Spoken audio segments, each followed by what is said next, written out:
Hello, Aries. Welcome to your monthly zodiac reading. This is your reading for the month of May 2025. As always, we are going to pull an overall energy theme. We will pull tarot for each week. We will clarify that with more tarot as well as correlate those transits or those messages to the astrological transits that are occurring during that week. We are primarily going to focus on Aries risings, but in case this reading doesn't resonate with you, please check out your sun and your moon as well, in case that's more of the area being activated for you this month. There still may be prevalent messages held within those readings. So let's see what Aries risings need to know for the month of May.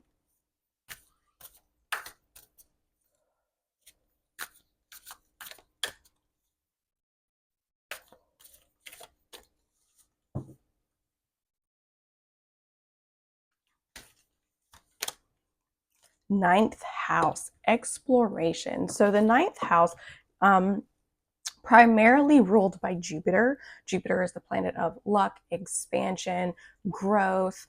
It is called the Great Benefic. So this energy is all about expansion, but it's a lot to do with self-expansion, right? It's the house of higher learning. It's the house of cultural and religious beliefs. It is the house of long distance travel, all things that we desire to experience. And when we experience life from a variety of different perspectives, it actually cultivates this foundation from which to expand, because you realize that that perspective is so much bigger than what you originally thought it was. This is card number 47. 4 is essentially foundations. It's safety, security. It can represent the home. Number 7 is about spiritual growth and personal growth, right? It's a very spiritual number. When we put them together, we get the master number 11. 11 is all about leadership. And Aries, you guys are no strangers to being leaders within your own life. So let's see what the tarot has to say for you guys. And it's funny that it says ninth house, because there's not a whole lot that's happening in your ninth house this month. Ninth house for you guys is ruled by Sagittarius, but it is ruled by Jupiter. So I do think this may predominantly have much more to do with just exploration and self-expansion. And that's fun. Did I say expansion or did I say exploration? I may have said expansion because that's what the ninth house represents, but the key word here is exploration, which is, like I said, how we find ourselves in that space of expansion by essentially exploring things that we're not used to, exploring things that are outside of our kind of standard perspective. Here in the first week, you guys have got the 7 of Swords in reverse. So this can represent that a truth is being revealed, that you or someone you know is revealing who they are, kind of taking off that mask. It can also represent coming into a space of self-awareness, right? The truth is being revealed and you're kind of stepping into this new space of self-awareness. This is the week that on the 4th, Pluto is going to go retrograde. Pluto is currently transiting your 11th house. So maybe this is your house of social networks, friendships, your house of dreams and aspirations. It quite literally could be that a friend is revealing who they really are, right? Or maybe you're stepping into a new friendship circle and you feel comfortable enough to truly be who you really are. And what I love about this is that the 7 of Swords is ruled by Aquarius energy. And we're talking about Pluto is going to go retrograde within the sign of Aquarius for you guys. So that's definitely, I think, the energy that's going to be predominantly revealing itself or having an influence over you guys. On the 10th, we do have Mercury moving into Taurus. Mercury is the planet of thoughts, ideas, and communication, and it's moving into the sign of Taurus. This is your 2nd house, so Taurus rules things like self-worth, money, value material possessions and financial investments. So maybe you're coming into a sense of clarity. Maybe you're speaking a truth and kind of revealing how you truly feel about something. Either way, I'm excited to see how this unfolds. Again, because this is Aquarius energy, I'm thinking that Pluto retrograde will be the dominant theme within this week for you guys. Here in the second week, the Fool in reverse. Okay. So the Fool in reverse, this is the week that the full moon in Scorpio is happening. So full moons are a buildup or a culmination of energy where the peak and the light of the moon is revealing things that we need to see. And within Scorpio, Scorpio has a tendency to govern things that are deeply hidden, right? It's ruled by Pluto. So these are things that lie within the subconscious, things that lie deep within the soul. And this full moon has the tendency, it's going to reveal things. So for you guys, it could be revealing why am I hesitant to move forward? What fears are holding me back maybe from stepping forward more confidently on this new path, right? It could be that like, you know, that the new path is there. The new path itself has been revealed to you, but maybe you're just feeling very, very cautious. There's a tendency to, again, with full moon in Scorpio, to kind of activate those fears. This full moon is going to activate your 8th house, which is your house of transformation. This has a lot to do with sex, death, taxes, things that we inherit, money, debt, even energetic debt that we ultimately inherit. So it could bring up things that are, I'm keep getting the feeling that it's predominantly maybe around debt, like inherited debt, things with money beliefs. But ultimately, it's kind of like this feeling of caution and hesitancy, right? So the full moon is going to reveal maybe what's holding you back in that area of life.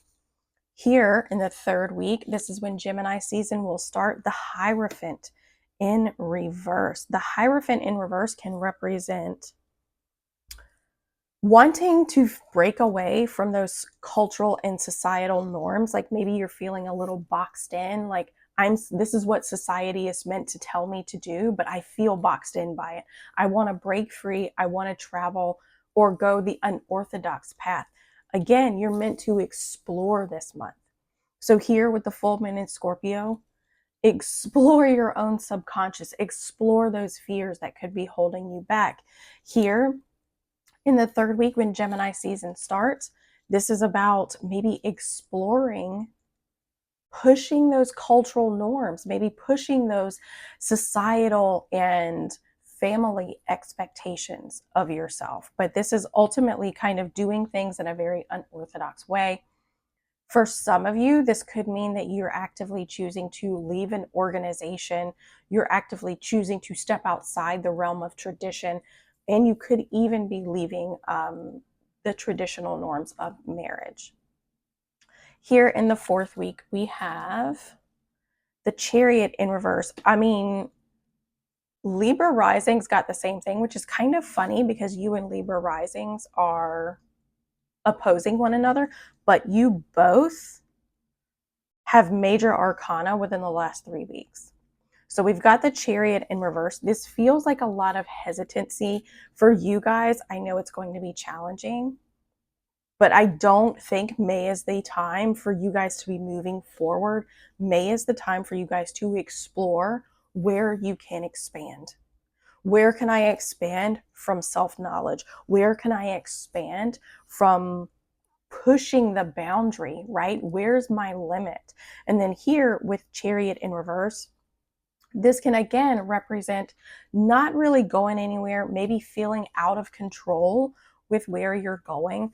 We do have Saturn moving into your sign on the 25th. Saturn is the planet of time. It is the planet of karma. It is boundaries, restrictions, limitations, right?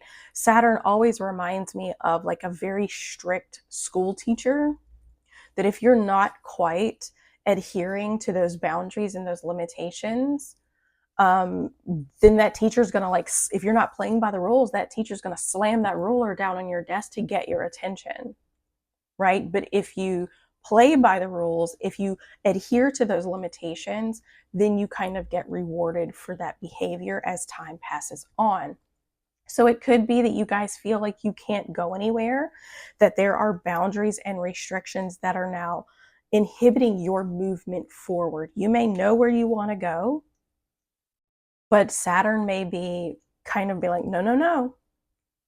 Now is the time for you to explore within your life. You're not going anywhere just yet. Okay. On the 26th, we've got Mercury moving into the sign of Gemini. So Gemini, the planet of thoughts, ideas, and communication, sits in your, is moving into your third house where it traditionally rules. Gemini, again, is the third house. So this is your house of communication, local and like local travel. Maybe you guys just can't, maybe your car breaks down and you legitimately can't go anywhere. You want to go somewhere, but you can't, right? Your car could essentially break down. It can actually manifest itself in that way. But Mercury is ultimately thoughts, ideas, communication, is moving into its home sign, in its home, like its traditional house that it rules for you guys. So I'm curious to see what else will come of this. We also are going to experience a new moon within that third house. So a new moon in Gemini, new moons are an opportunity to set intentions. It's like a blank slate, and it's an opportunity to tell a new story when it comes to how you think, how you learn, how you speak. That house even rules over cousins and siblings. It may be a time to communicate with family members. But ultimately, this is a time for you to set intentions. Again, on that exploration, how can it feels like you're trying to push those boundaries, which Aries, I know you guys have the tendency to do. It's kind of a natural thing for Aries energy to want to push the boundaries. But remember, Saturn is moving into your sign, and it is going to be much more challenging for you guys to do that when it comes to maybe expressing who you are. People who see you could be like, why are you holding back? And it's not that you're intentionally holding back. It's just the energy with Saturn being in your sign could be like, no, no, we're not holding back. We're just trying to evolve. And we're kind of limited on how far we can go with the energy right now. You're aware of it, you know it, you're rolling with it, and you're using this kind of, I don't want to say lay time, but you're kind of using this time to explore where you can grow, where you can learn, where you can break cycles that may be revealing themselves when Pluto goes retrograde. Let's see.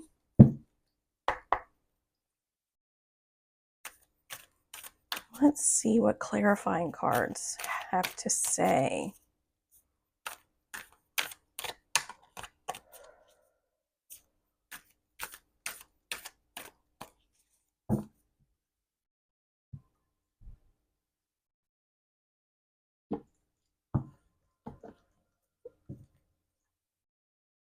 Here, the first week, the Seven of Swords in reverse. The Eight of Swords, very nice. So we've got the Seven of Swords revealing who you are, speaking a truth, coming into a sense of self-awareness. And in doing so, it's going to help you release yourself from these self-imposed limitations, right? It could be that it's revealing to you where you have been overly critical. The Eight of Swords, when it's in reverse, can reveal that it has the tendency, or not reveal, but it's got the tendency to represent being overly critical of yourself and of others. So maybe you're coming into a realization that you're being a little overly critical of other people, or like I said, someone close to you, a friendship even, could be revealing that they're taking off that mask and you're like, holy cow, like you're super critical of everyone else. right? So understand that it can manifest itself that way, but also for you guys, it really can just be as simple as coming into a realization that when you aren't showing up authentically, then it's going to make you feel trapped in. But when you show up authentically, you feel much more free and much more liberated. And judgment, what Pluto in Aquarius. Pluto in Aquarius is going to, anytime we have a retrograde, instead of that energy being expressed outward, it's going to turn around and it's going to be expressed inward. This is a time of review, reevaluation. So if there have been changes that have been happening around your social circles, your hopes and your dreams, this is going to be a time to kind of review that, right? It's going to be a time to maybe see the truth, and you're going to have to make that judgment call when it comes to friendships. If someone's being overly critical of you, you can communicate how you feel. Be like, look, that's unacceptable. I'm not going to tolerate that in any of my friendships. I'm not going to stand idly by while you do that to other people. Just not going to do it. So you could make that judgment call to speak your truth, say what you want to say, and then kind of let the chips fall where they may and just see how it plays out. It could very well be, like I said, that you're revealing who you are, or it's being revealed to you maybe where you're overly critical. And it's going to require you to go through this transformation. Maybe you're a little critical of friendships. You know, maybe you're a little critical of how you chase after your dreams or how you take action towards your hopes and your dreams. So, right, it could be I don't want to say a number of things, but being the fact that this is a collective reading, there are different ways that it can play out, right? But overall, a truth in itself is going to be revealed, and it's going to allow you to release yourself from something that's holding you back. A story that you tell yourself, an idea, something that you feel maybe limited, that you feel limited by, and ultimately you're going to end up making a very empowered choice based upon that new sense of truth that you've found. Here in the second week, the Fool in reverse, the Wheel of Fortune, another major arcana. So if you're feeling very hesitant to move towards a new path, if you're feeling very hesitant to explore something new, the Wheel of Fortune is like, look, this energy is moving forward, and we highly suggest you jump on this train because it's moving in your favor. And another major arcana. This is crazy. And I just realized normally I do a main energy theme and then I pull from a second deck, and I didn't do that this time. Either way, the message is what the message is. But here in this second week, clearly the full moon in Scorpio is a big, big week for you guys. It's a big week for you guys in the fact that 3 major arcana have come out onto the table. And what it's doing is that it's essentially saying, look, if you're hesitant to go out on this path, take a pause. There's a new perspective that awaits you here. There's exploration that needs to be taken with what is revealed during this full moon, right? It's almost like there is some deep soul searching that you guys need to do here in this second week. You can move forward. You're not going to block your growth if you choose to take this time, if you choose to take a break to really evaluate. I think what comes up here in the first week, but also what's coming up for you here in the second week, the Wheel of Fortune is like, look, like the energy is moving, and this is the direction that it's moving into, right? You need to gain a new perspective when it comes to, like I said, feeling hesitant. It does genuinely feel like you're hesitant to take this break because Aries energy is very prone to move. Just keep chugging along, keep doing what you know you need to do. But it looks like the full moon in Scorpio is revealing to you there is some soul work that needs to happen here. And in order for you to actually utilize this and not block your own growth, you need to kind of take this pause, need to do that deep self-reflection so that you can move forward in from more of an aligned space. And here, the Wheel of Fortune it's not governed by Scorpio, it's actually governed by Jupiter. However, Jupiter, um, it it's like, what's the word I'm looking for? Its imagery is surrounded by the 4 fixed signs.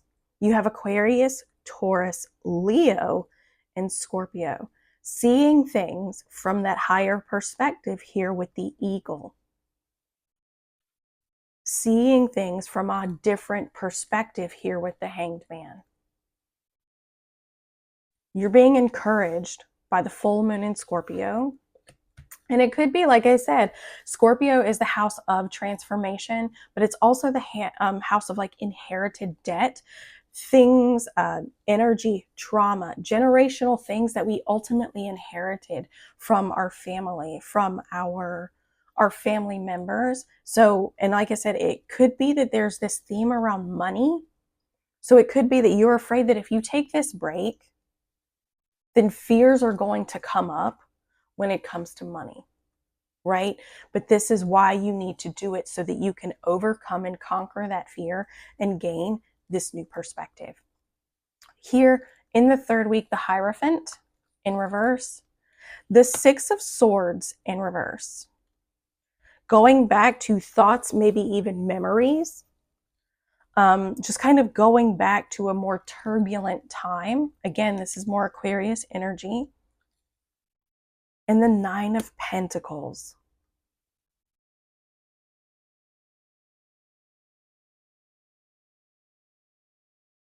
The 9 of Pentacles is known as the Lady of Leisure. She has gained a sense of self-independence. She's very independent. She has built this beautiful, luxurious life of comfort for herself.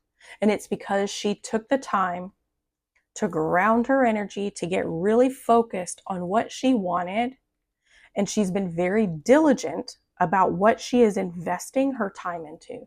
She invests in her health, her wealth, her closest relationships. She invests in her self-development. She invests in the things that she ultimately knows are going to help her create sustainable growth, right? And for you guys, you're kind of breaking that societal norm by doing that. You're breaking that societal norm by doing it. You're going about things in a very unorthodox way. But it could be that memories, things from the past are coming back up. And it doesn't feel like it's meant for you to review. That's kind of, I think, what happened here in the 1st week. But it's almost coming up like, look at how far you've come. Look at how far you've come from where you used to be. Don't let the negative self-talk, don't let the stories, don't let, families' expectations box you in, because you have come so far. You've pushed the bounds of the norm. You've made it through. You've made it to this level of independence and comfort and success. So that's kind of what this feels like. It's kind of like reflecting on how far you've come, right? And Gemini is a very childlike energy. Gemini is, it kind of represents, to me, it always represents early childhood, like schooling, cousins, siblings, where we grew up, those things that we kind of learned along the way, those programs, that conditioning, maybe. There's programs in that conditioning, and it could be that with Gemini season, your mind is kind of going back to those places. But again, it doesn't feel like there's a need to explore those places. It's more like going back and just remembering and acknowledging how far you've come. And allowing that to give you the strength and the courage to continue moving on. Here in the 4th week, the Chariot in reverse, the 8 of Cups, and the Moon in reverse.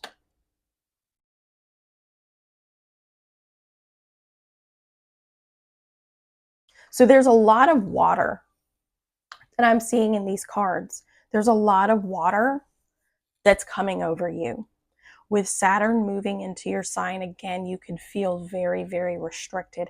And if you feel restricted, if you feel like you're not able to move or go where it is that you want due to those restrictions, it can bring up a lot of past memories.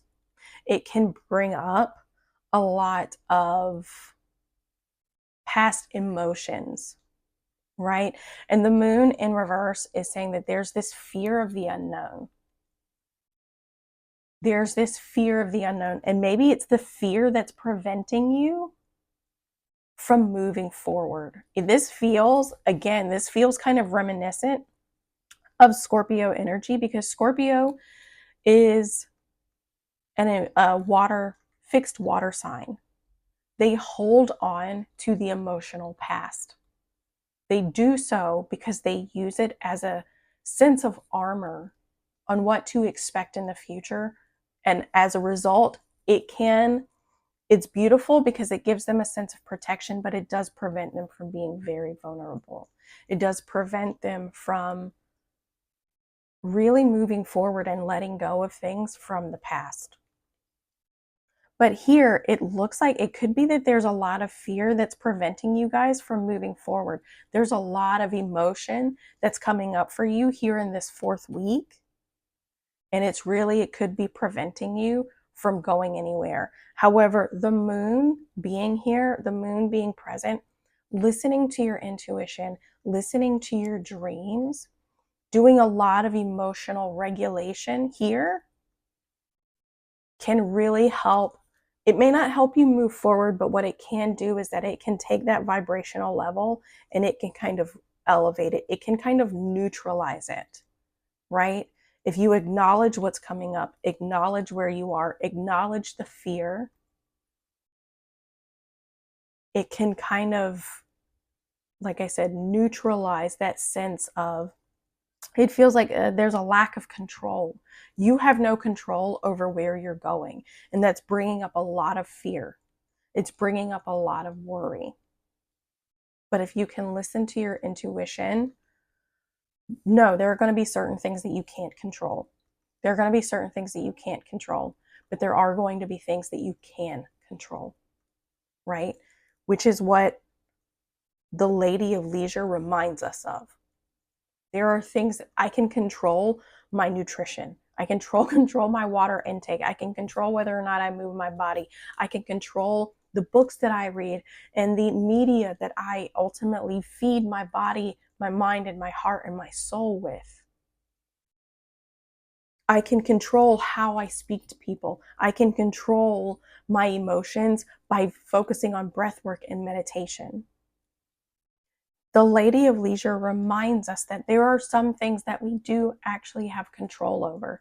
And when we focus on what we do have control on, it's a lot easier to allow the bigger things that we don't have control over to let it go. And again, quite frankly, if your car breaks down and you aren't able to travel and go where you are, because again, we are talking about your 3rd house, which is local travel. If you can't go anywhere, it could bring up feelings of lack and worry and concern. It can bring up a lot of those fears. But remember, focus on what you can control versus what you can't. Let's get this oracle guidance.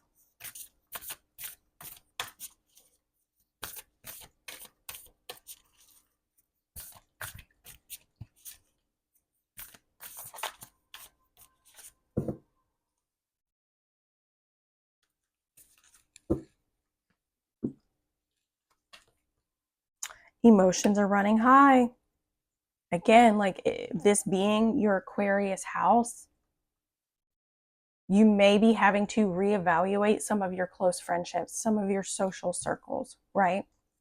But emotions are running high. And if you just stay true to who you are, stay true to what you believe, then it's ultimately going to bring you through this very transformative period. It's going to help you kind of release yourself from something that you feel like you've been limited by. It almost feels like you've been limited to speak what's actually on your mind. So that's kind of what I'm getting. It's almost like I want to say these things, but I'm trying to be nice. I'm trying to keep it to myself. I am trying to do it in the most responsible way that I can. But I really just want to tell this person to blah, blah, blah, blah, blah, whatever it may be for you. But emotions are running high. We can speak to people and we can communicate in ways that allow for productive conversation without hurting someone else, but also by advocating for what it is that we think and we believe. There are ways to do that in very healthy ways. Let's see. Your commitment is being tested.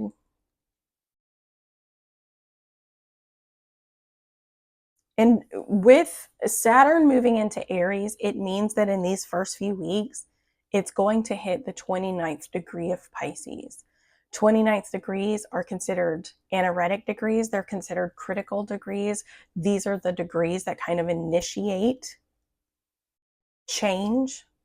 They can feel very intense. And with a planet like Saturn, it's already going to feel intense.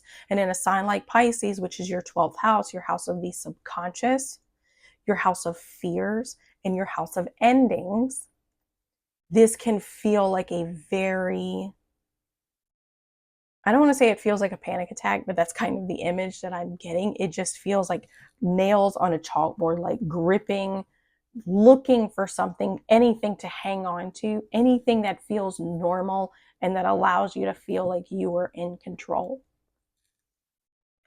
But your commitment is being tested here with the full moon in Scorpio. And that's because it's really revealing things maybe that you felt like you have worked through. Maybe a new layer needs to be brought to the surface so that you can work through it. But your commitment is being tested. And with Scorpio being a fixed water sign, any growth that you've done could be tested right here. So just be mindful of that, Aries. Practice the pause, deep breaths. You're not the same person that you were. Expect powerful change. Supermoon here, first quarter moon, and then a new eclipse. Like, this is powerful lunar energy. This is the month for you guys, like I said, to just sit back and explore and navigate what comes through for you. Now is not the time for you to take action. Now is not the time for you to be impulsive. And now is not the time to just act without any sort of stability underneath you. Work through your fears. This says new moon in Scorpio, but it's still, like I said, Scorpio energy. And even I said this here, I was like, I feel like this feels like a ripple effect from that full moon in Scorpio. There's a lot of fear that's coming up. The moon in reverse represents fear, a fear of the unknown. So you've got to work through those fears. What I've learned is, like I said, focus on the things that you can control.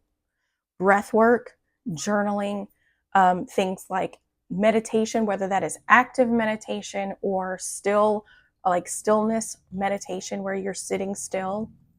Those things are all things that you can control. And for somebody who is known to have anxiety and to catastrophize and to worry about what is unknown, those are the things that help me the most. Breath work and emotional regulation, taking things slow, focusing on what I can control versus what I can't, and really just getting any thoughts out. So I hope this helped, Aries. I hope you guys have an incredible month. This is the time for you to explore, I think, deeper parts of yourself. All right. And I know that's not really what you guys are all about. You guys are about like pushing through and keeping it moving, but that's not meant for you this week or this month. So I hope you have a wonderful month, and we will see you next time.